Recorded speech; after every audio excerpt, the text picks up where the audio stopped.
because people live will hear your email. JPM Solutions Inc. at gmail.com.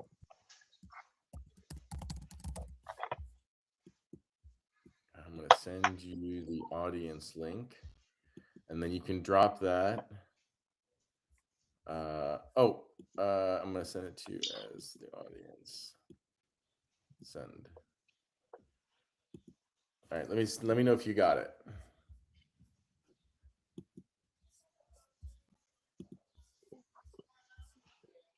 I get your email. Check.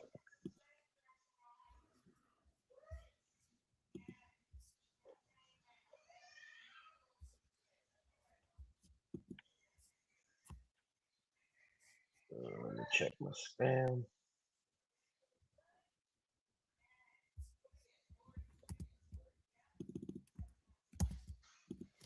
If not, I'm going to send it to you now.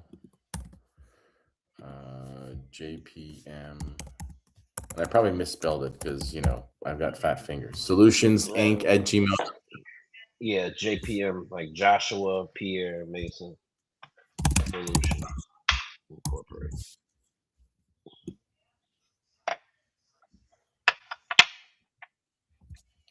Got it. All right, I just sent you an email with a link. Just copy and paste that link into any of your social media platforms. All right. Let me see. Did you get it? It's not the gathering spot, right? No. It came from my email.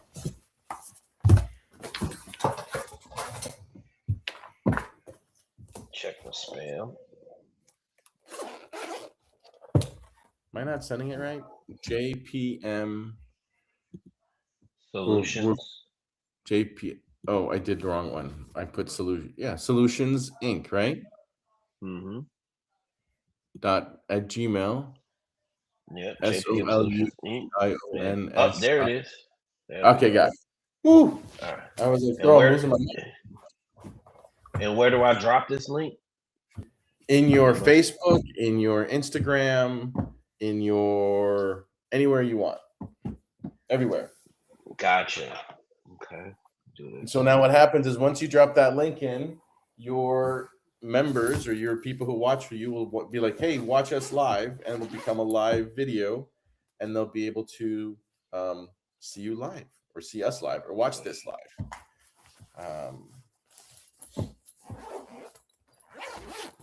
And I'm going to try something funky here.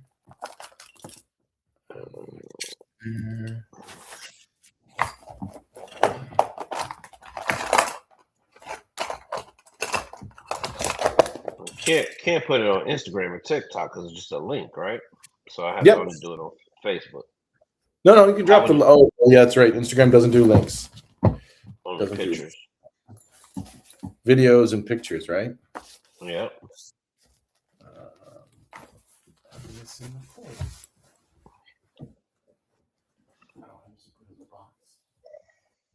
That's this. Oh,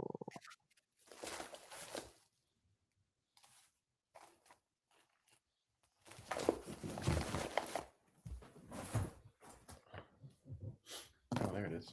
Okay.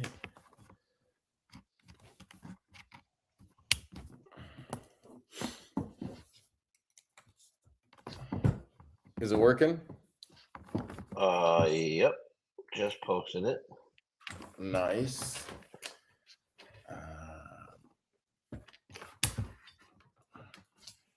Posting.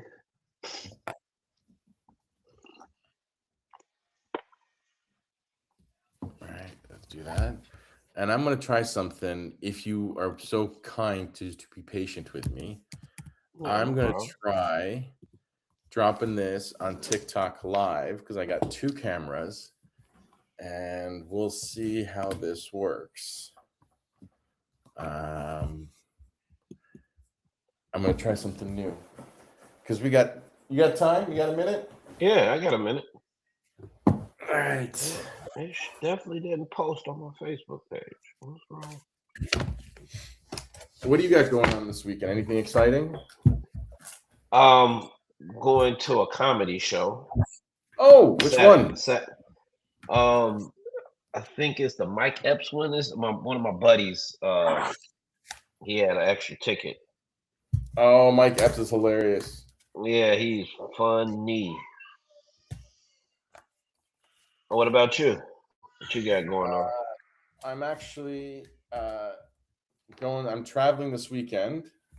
I'm going to be in Miami.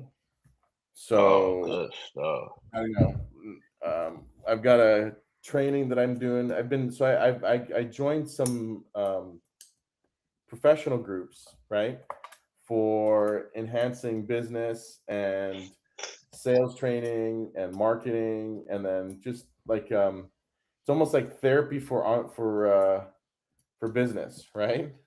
Okay. So how do I improve? How do I get better? How do I, like, everybody, as you're trying to do whatever we do, there's always ways to improve. And if we don't have ways of improving, we won't learn unless we learn from other people. Yeah, 100%. Yeah. And so one of the things I learned, and I struggled with just in general, just being, managing people, working with people, doing things, a lot of times we end up in silos, right? So I don't have anybody to talk to. Like, who do I talk to for advice? Who do I talk to for consultation? Who do I talk to help me how to do whatever it is that I want to do? And so it's nice to deal with other people who are business professionals and sit in a room and be like, okay, what software did you use? And what did you do for that? And right. What did you do for this? Right. Right. So that's just been very helpful for me. Let me see. TikTok is still trying to load up. So yeah, man. I'm a big advocate for mastermind groups, coaches. Yes. Like, how do you get better? What are the ones that you've what have been successful for you in terms of masterminds? Woody Woodard is somebody he got the drive. Woody Woodard. I've never heard of him. This guy, he's done professional coaching from Bill Clinton on down to Will Smith and everything in between. Yeah, he has like a $10,000 mastermind ticket. And then he has one that's a little bit of a higher, on a more intimate level. But yeah, I did some, real estate investing masterminding, some sales training, mastermind sessions with them. I actually run masterminds here in Chicago locally, with real estate. I like took the concept and implemented it myself. And that's how I create a lot of my. That's why I'm like heavy on the buyer side, because we create the buyers by educating them and helping empower them with the right tools. Whether it's versing them on hard money, or how to put an operating agreement together and do a collaborative acquisition, doing creative things. Bro, why are you holding out on me? Why? I just met you, man. I'm still waiting on my novations contract. I'm like, what? Any minute. It's called. It's still clogged in the pipeline, Mahmoud. I'm saying, where's this novations contract?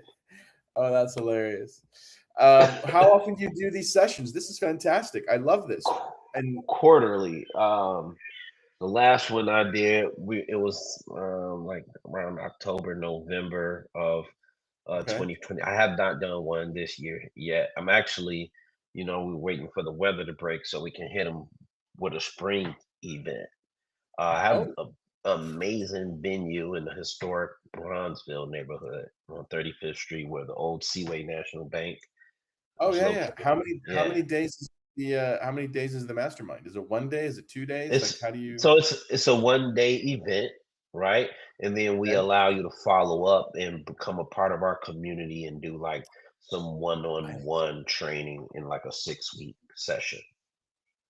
Oh, that's fantastic. Do people have to pay for it? Yes.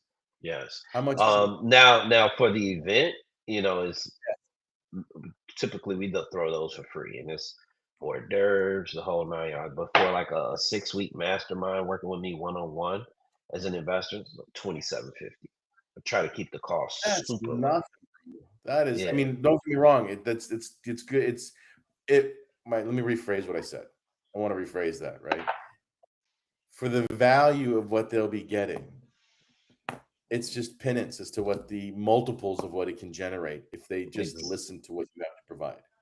exactly. How many people in your community? Kingdom Builders Mastermind. Right now we have 100 and no, I'm sorry. Let me refresh that. We have 214 members to our group. Wow.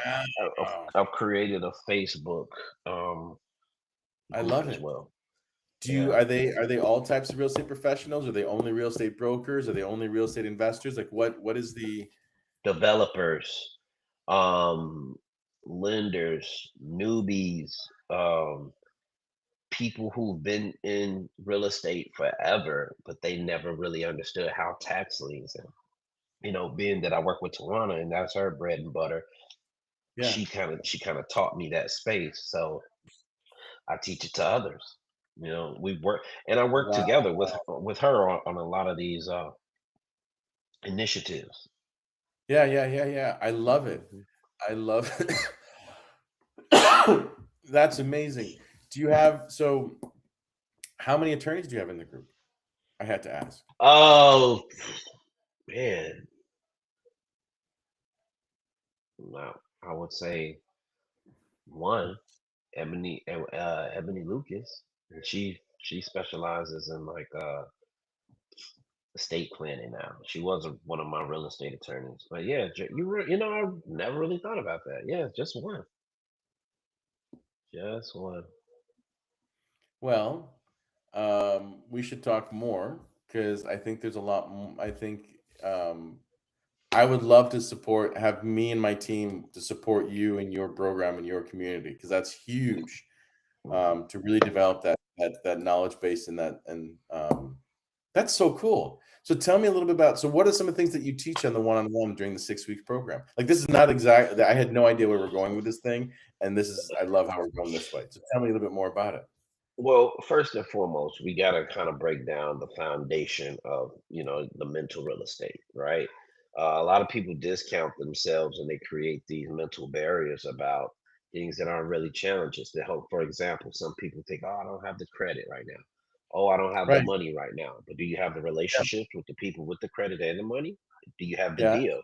Right. So we start there. Secondly, we show them how to um, not only structure their entity, right?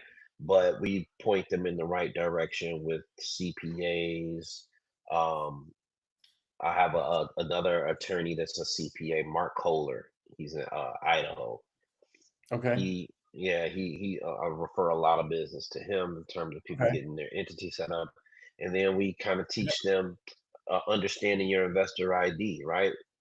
Pick what exit strategy best suits your personality because everything in real estate works, but nothing doesn't, right? So if I know wholesaling sounds cool and sexy, but it may not be for you based on if you're not a person who likes to hit the phone or maybe Right. wholesaling isn't for you, right? Right. Right. If Right. you're more of the creative type that likes to like break things down and build them up, maybe you want to look into fix and flipping or rehabbing. If Yeah. you like dealing with people and like for example, I work with a lot of nonprofit organizations that have a huge need for housing, right? Transitional housing. So I work closely with people in these organizations and help them solve problems. Like, hey, maybe you're not meant to be a traditional landlord, but let me introduce you to independent living or co-living or transitional housing. So Right. we find out what their identity is, and then we kind of sector them off based on what it is that they want to do, and then I work with them one on one and provide them with all the resources, and I even hold their hand to their first deal, like Oh, from that's awesome. beginning to end. Yeah. Oh, We that's just had fantastic. we just had a one of my students. We found her REO. We bought it for 225. She put 50 in it, and we just sold it for 460 in Greater Oh, Grand. Yeah, wow. 6-figure rehab out the park. So you can imagine how everybody's like, "Oh, girl, show me how to do it," So those types of stories. Yeah. I'm trying to be fancy here by changing the video on the what do you call it? I'm trying to spotlight you and then spotlight me, and I think I'm just gonna let the fucking videographers do that. I'm not Are you using that same device that you had in the office that follows you? I returned it. I returned it and bought a new one. I bought a Good, 'cause new That was terrible. Oh my god, that was terrible. It's funny. We did an event last night. We had about 30 people show up. It was fantastic. On short sales, how to do short sales. What does that Okay, look like? How to okay. negotiate them. What can you get from short sales? It was a nice little event, right? Mhm. But it was funny because I have a new one now that tracks you, and there was two of us talking. So I had to actually walk behind the guy to get the camera off of me onto him, so that way it was funny. It was, look, my father taught me long ago, keep moving, right? Keep Don't be moving. There afraid to you go. fail, make mistakes. That's how we learn. That's how we get better.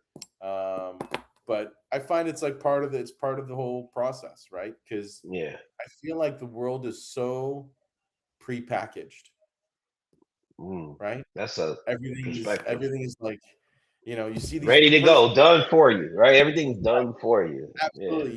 You see these couples on Instagram and like, oh, they're so lovey-dovey, and they're going through a divorce and they hate each other, and it's like right? You know what I mean? Yep. So Yep. I'm that whole idea of being perfect and prepackaged is not for me. Listen, So man. The only time success comes before work is in the dictionary, right? And that's oh, because I it's love it. alphabetical. That's very So true. I love that. yeah, yeah. That's a good You one. can't.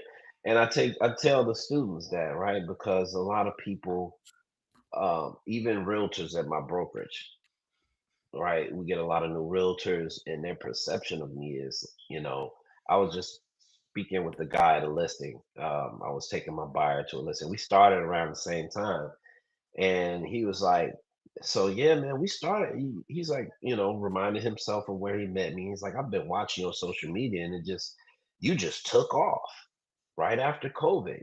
You got licensed in March, and you just took off." And Right. I said, perception is reality because unbeknownst to you, prior to me being a licensed realtor, I was wholesaling 5 years prior to that.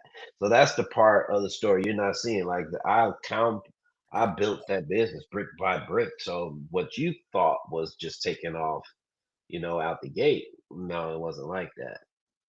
No, it's never You like have to that.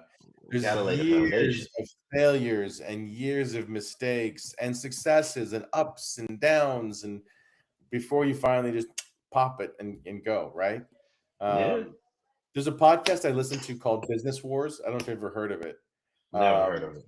but essentially it's like it talks about like big, huge competition, right? Like the one that I'm listening Mhm. to now is the Chicken Wars, right? So it's Kentucky Fried Chicken versus Popeyes versus Chick-fil-A and how they all started. And it's like you hear how they screwed up, you hear how they made mistakes, you hear how things went sideways, right? And then you hear about the successes. Um, you know, what is it? Success is 90% preparation, meaning 10% opportunity or some shit like that. Maybe Yeah, something like yeah, now, 100%. now I'm making up shit, but it sounds good. Yeah, Sounds and in theory, right? When you think about, okay, let's put business aside. Were you a student athlete in like high school or college or anything like? I Right. mean, I So wasn't very good. I paid left bench, but I was, left, but you went to practice every day. I went to practice every day. I You went really to did. practice every day, and Every that's the day, point. hoping I would get in, right? There, Every there you day I go. was there. Absolutely. There you go. Absolutely. Absolutely. That's the point, man. Everyone looks at Kobe Bryant or Sammy Sosa or Walter Payton, and they think these guys just, they came out the womb great. No, these Right. people No, put no, no, in no. years Michael and years Jordan. of compounded work on top of more failures, on top of more work, on top of more failures, and then you just get an opening. And it seems sometimes in whatever your career is, right? And once you get that opening, that little piece of daylight, hit the hole, and Correct. touchdown. Correct. But if you weren't ready So, for it, and if you weren't preparing for it, and if you weren't doing it over and over again, you're not going to get there.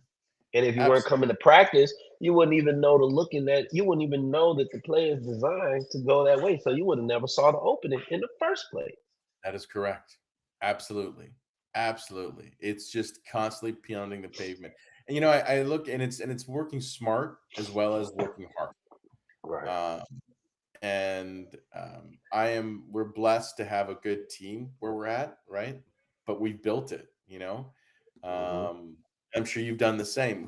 Who's been like your, like, who is it, just you at the school or at the trainings, or what did you call it, King's? No, yeah, it's King Dominion, King Dominion University Real Estate Mastermind. So what King I do Dominion is kingdom, like University. kingdom and Under- dominion. When and you put Dominion, that you combine together, right? King King Dominion. Dominion. Got it. Yeah. University. That's So I work with a lot of different, like on the last one, I just worked with, she's a Airbnb specialist, slash general contractor, Kai Bondell. She has a lot of Airbnbs here in the Chicagoland area. So her and her partner, awesome. Java Birch, they Oh did yes, we did a podcast with them. They were from the I got them from the yes, I met them in your office. yep. So that was one of my guests. Uh, One of my lenders, Christian Ars, with National Private Funding. He was one of my guests. We talked about deal structuring, um, just kind of how to become a transactional engineer in real estate and how to fund it appropriately. Tawana Dennis was one of my panelists. So I highlight different people who have different areas of expertise or a subject specialist in specific areas, and I bring them to the forefront. I love it. I love it. That's fantastic. And then how do people find you? Like, how what is it, where are you getting these the students? Like, where are the students coming from? How are you pulling those students? What are they like? Well, relationships has been my biggest currency, if I'm completely honest. Like um, the gentleman who real estate school I went through, Art Batuzzi, he most recently he highlighted me with his school of realtors. So it was like 300 people or something on a Zoom, and I was going through how to, buy tax certificates, tax deeds. So to answer your question, I borrow a lot of people's audiences. I'm very big on relationships. Everything is organic. Um, and I learned that in my Woody Woodard mastermind, by the way. Really? Yeah, how to expand your audience, borrow others, people who have established audiences. Why Correct. reinvent the wheel, right? Right, Have them right, right. highlight you on their platform. Absolutely. I love it. I love it. I love it. Did you ever take the receivership class? Dearborn's No, receivership class? no. Hmm. You're No. familiar with Dearborn, right? Yes, I am Dearborn realist. Yeah, yeah, yeah, Am I yeah. saying it right? Yeah, Realtist, yes. It's kind of funny. Every time I say realtist. the word realtor, I get like this thing in my throat gets stuck. And I'm like, oh, just it's a realtist. Right. Realtist. I think it's because I'm Palestinian revolutionary, right? So it's always over. We're always fighting the establishment, and the idea of Dearborn really going against the grain of really dealing with the community and dealing with the baseline, and actually focusing on democracy and housing. I don't know, just kind of rings true for me. I was on the board for a while. I don't know if you know that. Really? No, I didn't know that. I didn't know. Yeah. I really, I mean, you just taught me something because I always question, like, what's the mission? I've been to few events, and I've, had a few people try to recruit me, but I really never had anyone explain to me the way you just did. Like, oh, this is what we're about. Because if they did, I would have been a member. Something you can stand behind, right? Well, I'll tell you, I don't know if you know, and then this actually might be a good thing because I love history is my passion. I love history. But I will say, I don't know if you, I'm sure you are familiar with the history of realtors in the ethnic and black and multicultural communities, right? Mm, well, not really. Oh, well, let me tell you. So you've heard of redlining, right? Yes, yes, You've heard of the covenants. You've heard about land contracts. You've heard about white flight, right? yes. And I'm going to go through it. So essentially, redlining was designed and developed by the banking industry as well as the realtors in order to highlight and contain black communities within black communities and to prevent them from lending money to those areas, right? Hmm. And if you look at The Color of Money, it's a book that I don't know if you've read the book The Color of Money. It talks about how the government had started that by trying to figure out ways to, and it went sideways. Don't quote me, I can't remember the full, but there was a government program that was sponsored and put together, but it was the realtors that were pushing it. And then when you had the covenants, the real estate covenants that said no black people allowed to buy properties here, that was pushed also by the realtors, by the realtor association. And then the white flight that took place, if you're familiar with that, if anybody's not familiar with the white flight, in the 70s and the 60s and the 50s, realtors would bring in black families and introduce them into a white neighborhood. Mm. A black family would move into a white neighborhood. And as soon as that would happen, whether they were part of it or not, They they would out of run there. a well, the realtors would run around to all the white people in the neighborhood and said, the neighborhood's going down now. You better get out. And hey, let me buy your house from you for super cheap because now the house value dropped because now you've got a black family living next to you. So then the realtors would buy it super cheap, push the white people out of the neighborhood, and then turn around and resell it at an inflated price to black families. Wow. You know, So I just did a post. Not sorry to yeah, go cut you ahead. off. I just want to interject this before I Yeah, please. forget. I just did a post on my TikTok. I am Pierre Mason, REI, on TikTok for everybody who wants to follow me. And it Yes. was kind of piggybacking off of that same principle. We're in Woodlawn, right? I have an investor that just bought a brick two flat in Woodlawn, and we started, the renovation process. And, my question was, hey, why would someone purchase a property literally right next door to a dilapidated? Like, you see us with the excavators going in, digging and putting the new porch up, and right next door to it, it's a dilapidated, distressed. Why would someone buy a property right next to this property? And I explained to them how regentrification was fueled by black people, specific black and brown people, committing genocide in their own neighborhoods. So now they didn't need the realtors to do it. They have systematically, because I grew up in Chicago. I remember living on 52nd and Damon, and we used to walk the tracks. And one day we were walking the tracks, and I kid you not, there was a crate full of semi-automatic assault Holy shit. rifles and guns, just mysteriously appearing. And this was the 80s. This had to be like Holy shit. 1980s, yeah, 1987, 1988. I remember being 5, 6 years old, and we found that. So going back to Where was it? Was it just sitting right there in the middle of the street? just sitting right there in the tracks. And back then, I don't know if you remember, it was a thing where, we used to go on the tracks and get With gardener pulleys. snakes. Yeah, we get gardener snakes out the rails and put them in coffee cans, and so we would go snake hunting up there, and boom, here's these guns.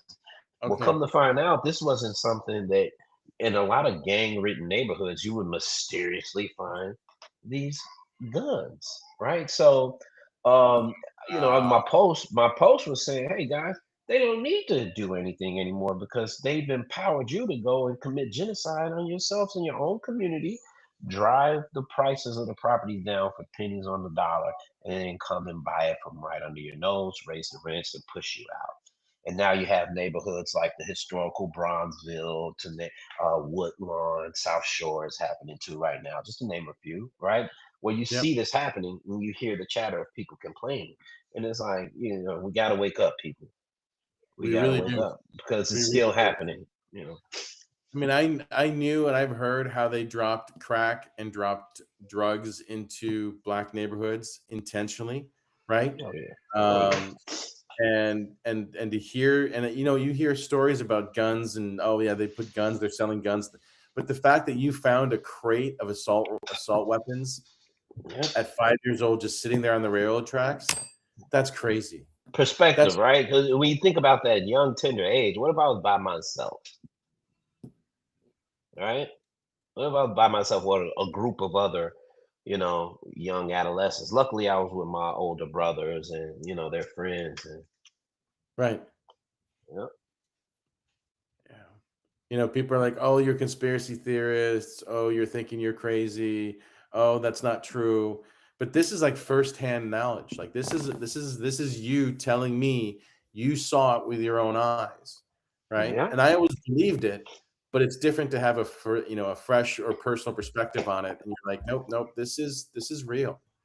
Um, And fast forward, just to reiterate, right? Because we talk about people who always try to say you've been a conspiracy theorist. right, Fast forward, both of those brothers that were with me at that time, one of them ended up catching a case in that very same neighborhood around what was that, 12 years later? Yeah, no, about 9 years later, 1996. And then the other brother was a victim of gun violence. Somebody tried to so when you say to catch a that case, you catch a case. a murder charge, falsely Uh, accused of doing a drive-by and injuring 6 people, which was all just, gang. Hey, we don't know who did it, so we'll just name the opposite gang member, right? wow. But my point is those systematic, you know, impressions on those specific demographics in those neighborhoods had a very lasting impact to this day. We talk about 1996, 30 years later in 2026. Look at the, you know, The impact. yeah, look at Was it the just the three of you? neighborhoods. And only three brothers? Yep, I have 2 older brothers, and Okay. I have yeah, yep, those 2 were definitely impacted. 2 out of 5. Yep, That's 40% of the family. 40% of the family. Wow. It it And it that's it one family, and that's the same neighborhood Tawana grew up. Tawana and my older brother grew up the street from each other, right? So she can tell you firsthand what was happening in Inglewood at the time. Like they have a lot of the same, So when stories. you say, yeah, yeah. So this stuff isn't being pulled out the sky. There's witnesses. There are people who were impacted by it, and it's Yep. still going on to this day. Yep, yep, absolutely. And it's to create and it's intentionally creating economic despair to continue in the rat race to fight for scraps with no economic opportunity. And so the result is to turn towards crime to create free labor for major corporations. Yep. AKA for-profit penitentiaries. Hmm.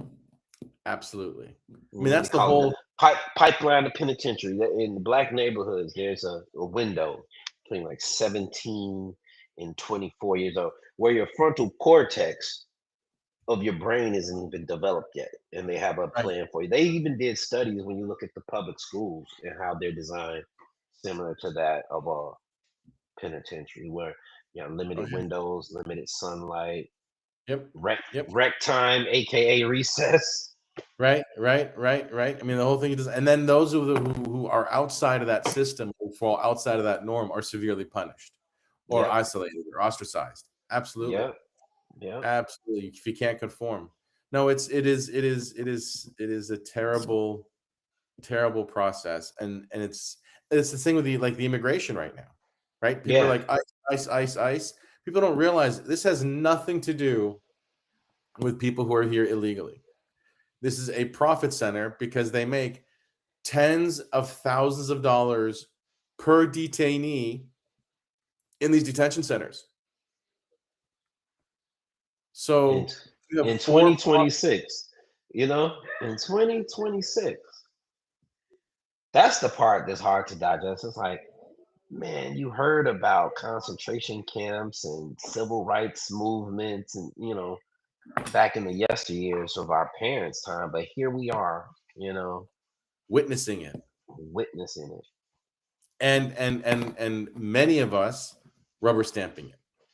Yeah, yeah, And it's interesting. People are like, I have obviously, being Palestinian, we know what's going on in Gaza and the Middle East and what have you. And it's people I've had relationships with people where I'm like, if you look, I get that you may agree with the fact that the government is bloated. I agree that there are certain policies that need to be changed. I agree, but I cannot in good conscience sit here and say I condone and I endorse a country or support a group or support anybody who says it's okay to put kids in prison, yeah, yeah. or that it's okay Inhumane. to take a parent away from their child, right? um, or to like the three strikes rule, right? Or Right. to like there's just so much there's and it's interesting, and I don't know if it's like I hope that it's not as insidious as it landed in terms of the impact, and in some cases I think it really is. And another thing I mean, three strikes. Let's not forget the 10-20 life rule down in Florida. I went to college down in Florida. You know how many people got jammed up because of that 10-20 life rule? But at the same time, on the flip What's the coin, 10-20 you life rule? 10 years if you uh, pull a gun, 20 years if you shoot the gun, and life if you shoot someone with the gun, right? But then you Wow. look at people like George Zimmerman who get the benefit of the stand your ground. It's all clouded, man. Everything's just clouded. But I know a lot of people who got jammed up for that 10-20 life rule down in Florida. That needs to be studied, Crazy. man. That's crazy. um I mean, we took a little bit of a turn in a different direction Well, here, yeah, but right. Back to real estate. back to real But estate. all of these things do affect It real estate totally because connects. going back to what that TikTok post was about, right? We talked about how do you take an asset and devalue it?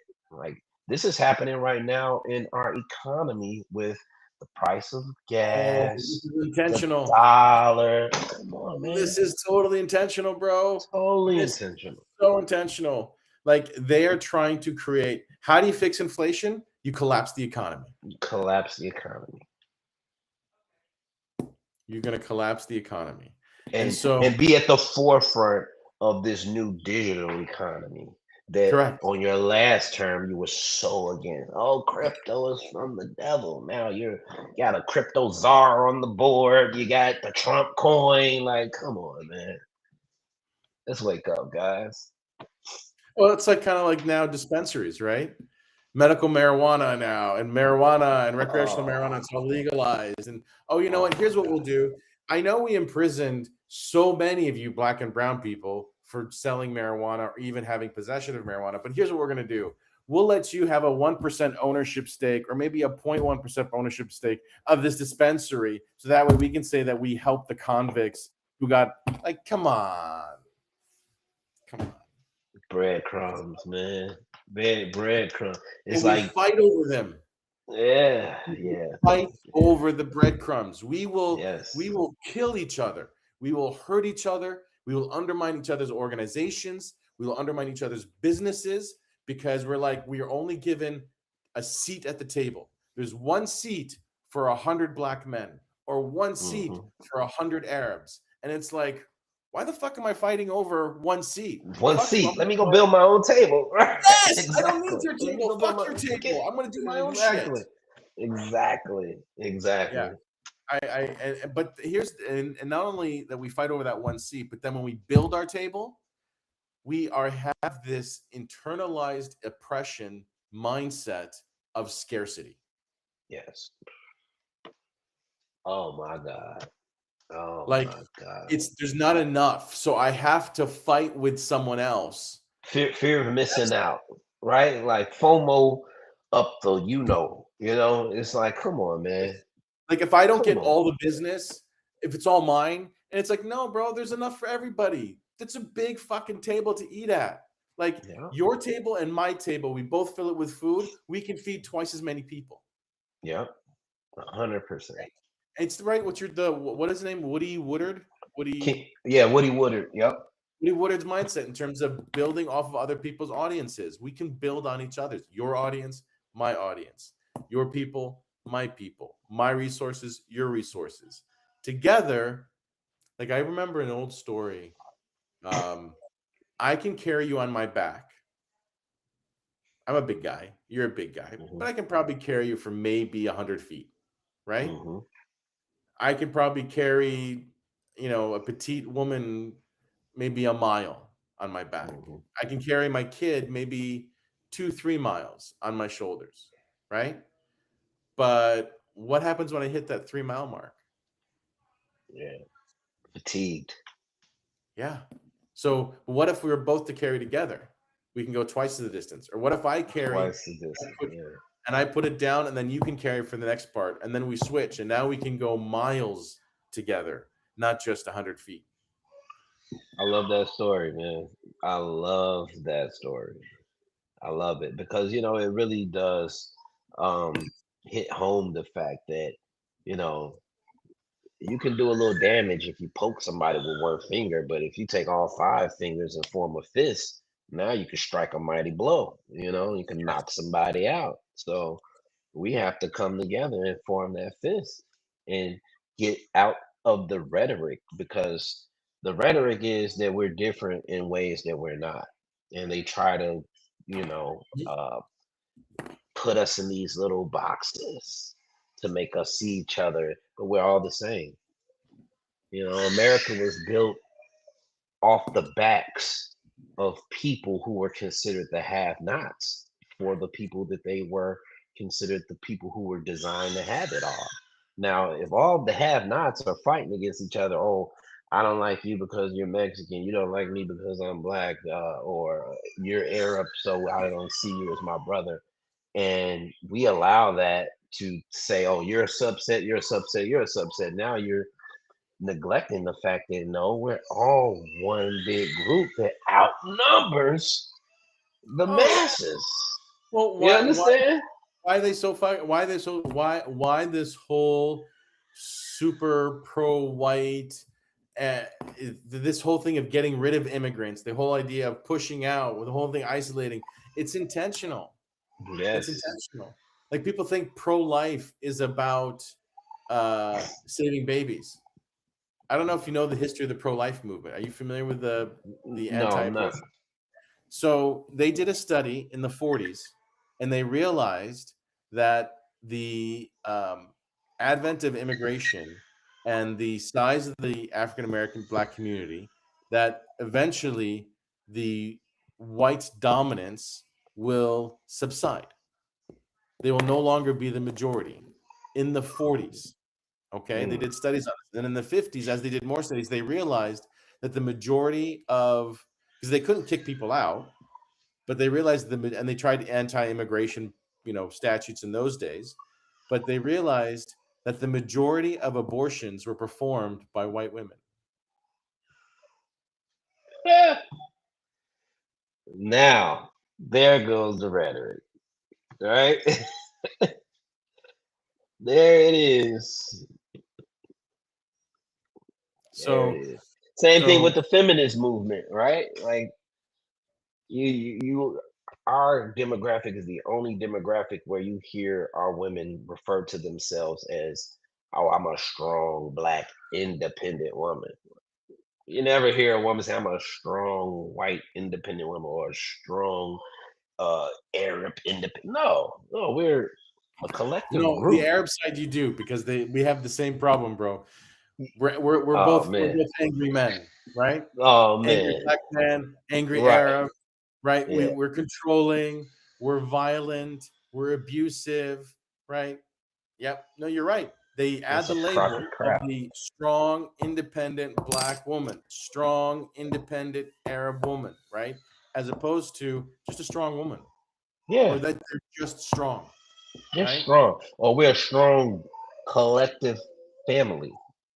You know, I'm only my right arm is only as strong as my left, even though I can probably get more done and I do a lot more. But if I got to hit you with that left, you're Good gonna luck. get, you know, right. So why do we have to integrate, who's stronger or strongest when we're really just a body of one, a uniform, we should be thinking along the lines of in unison. But I think that strong in the word independent is the opposite Yes. word. Because Oh independent yeah. means I'm outside of the organism. Like I stand alone on an island by myself, and it's all. If it's to be, it's up to me. Right. Or the underlying implication that it has to be identified that they're independent because most black women are not independent.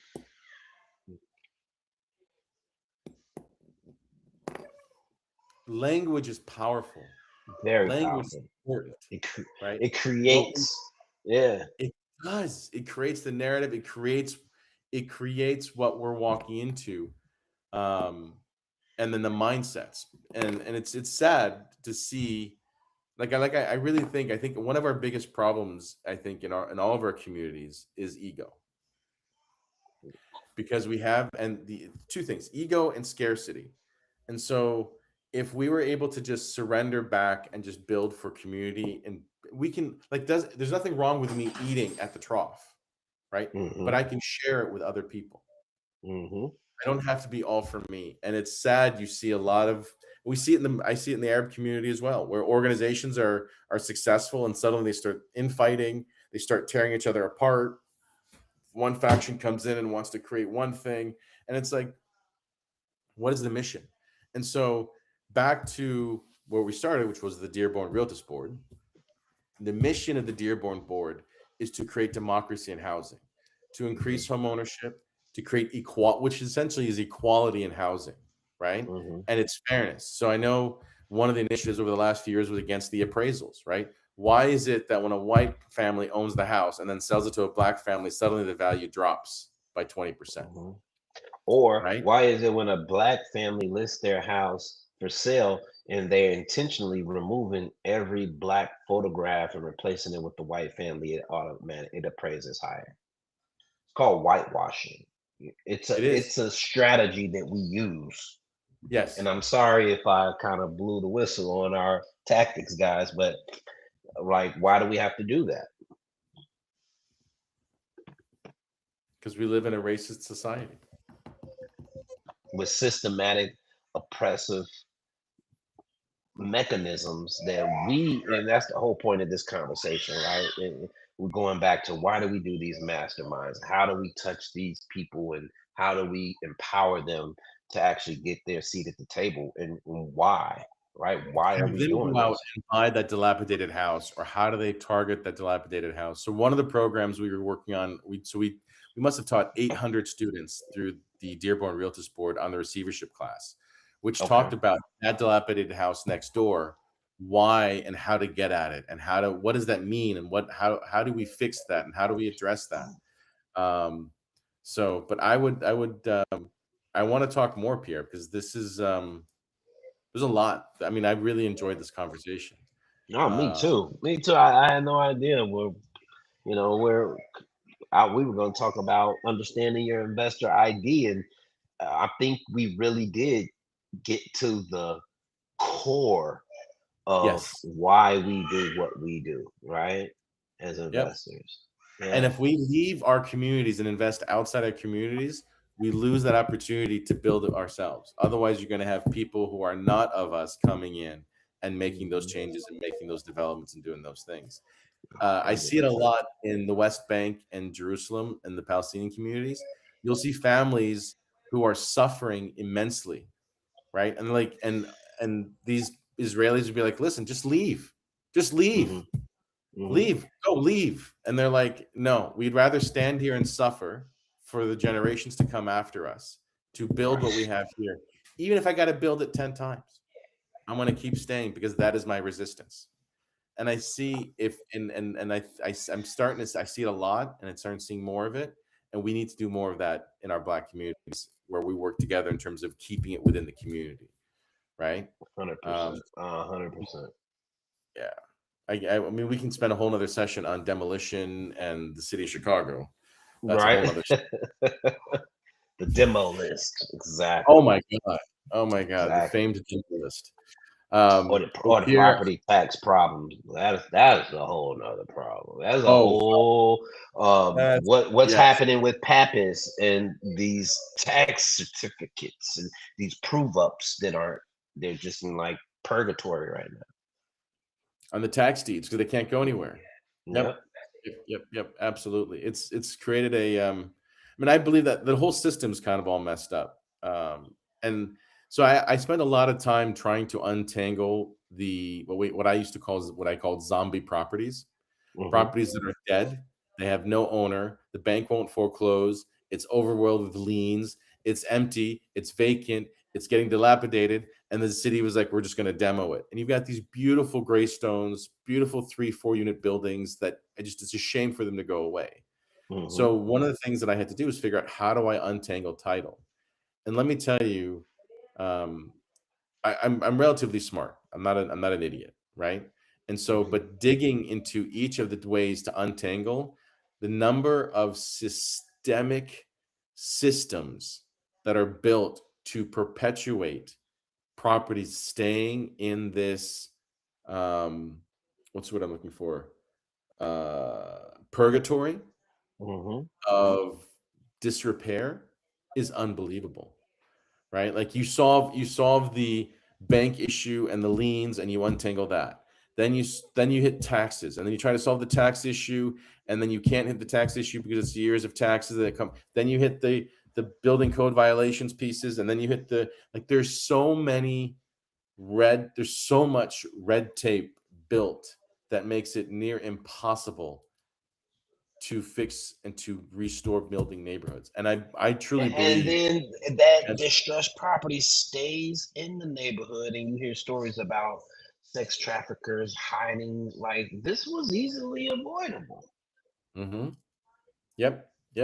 Absolutely. And it just becomes it's just and I don't think it's a systemic plan that started from the beginning. Like this is what we're gonna do, right? Hmm. What I do think is it was one racist policy layered on top of another racist policy, layered on top of another racist policy, where as long as the north side got taken care of, who gave a shit about the Who south and west cares side? about the South and the West Side? Yep. Ding, ding, ding. So, Pierre, tell me, I want you to, if you can, please, I'm gonna give you some homework. Hmm. Two things.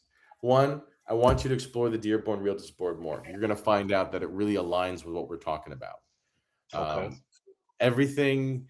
I mean, I knew a lot before I joined, and what my appeal to was because I knew what I did know, right?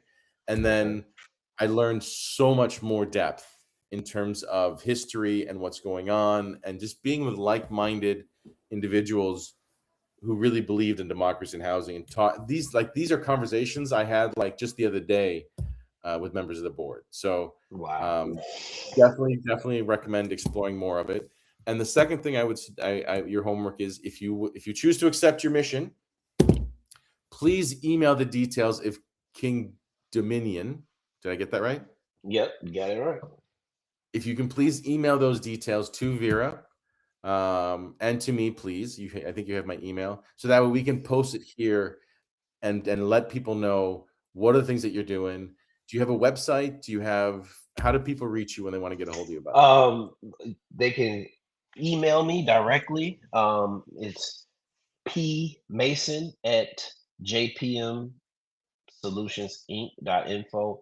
Any of my socials, Pierre A. Mason, on Instagram, Pierre A. Mason on Facebook. I am Pierre Mason on Instagram, Pierre Mason REI on TikTok. You can hit me on my Love it. socials.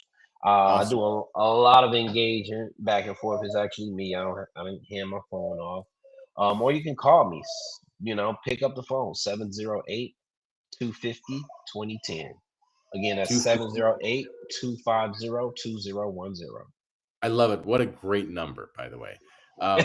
Please put all that information that you just rated out. Please email it to Vera so we make sure it gets on the socials. We blast it out there so that we get you tagged. It is important to support each other. It is important to educate. And I love the fact that you're creating this teaching program. I want you to know that you have my free support, right? Like my Appreciate free, that. not saying that I'm not gonna. You don't have to pay me to come out to help you in those spaces. If you need that support, you've got my commitment on that. So I would love to Awesome. come and teach. I would love to come and support. I would stand by your side anytime, bro. So let me know.